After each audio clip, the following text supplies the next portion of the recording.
अस्सलाम वालेकुम प्यारे दोस्तों जंगल में ऊँट और गीदड़ साथ रहते थे। गीदड़ ऊँट को मामू बुलाता था और ऊँट गीदड़ को भांजा।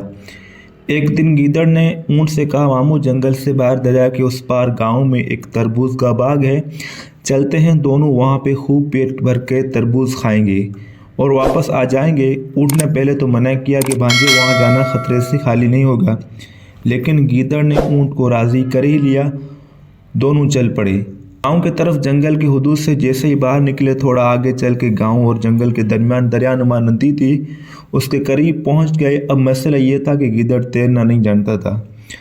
ऊँट ने गीदड़ को अपने पीठ पे बिठा के वहां दरिया पार करा दिया। यूं उन्होंने अपना आगे का सफ़र जारी कर दिया।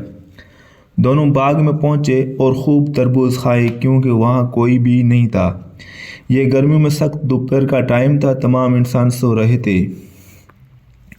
जब इन दोनों ने बाग का उजाड़ कर दिया, पेट भर लिया, तो ऊँट ने कहा, भांजी चलो अब निकलते हैं, यहाँ ना कोई आ जाए।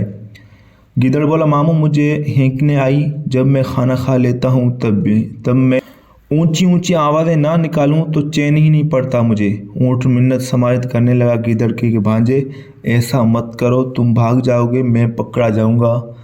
तुम्हें पता मैं तुम्हारी तरह तेज़ भाग नहीं सकता, खुदा का वास्ता है। लेकिन गीदड़ ने एक ना सुनी और ऊंची ऊंची आवाज़ें निकालना शुरू कर दी, जिससे मालिक जाग गया और बड़ा सा डंडा लेके उनके पीछे आ गया। गीदड़ ने जैसे ही बाग के मालिक को देखा, 120 की स्पीड से वहाँ से भाग पड़ा, लेकिन ऊँट बेचारा भाग नहीं सकता था, सो वो पकड़ा गया और बाग के मालिक ने उसकी खूब धुलाई की। जब बाग का मालिक मार मार के थक गया तो ऊँट बेचारे की जान छूटी और दुखों जख्मों से चूर आहिस्ता आहिस्ता वापस जंगल की तरफ चल पड़ा। जब वो दरिया के पास पहुंचा तो गीदड़ दरिया के किनारे पे बैठा हुआ था। जैसे ही गीदड़ ने ऊँट को देखा, खुशी से उछलता हुआ उसके पास गया। बोला, मामू क्यों देर लगा दी, मैं तो कब के यहाँ पहुँच गया। ऊँट ने बात नहीं की। गीदड़ उछल कर ऊँट के पीठ पर बैठ गया।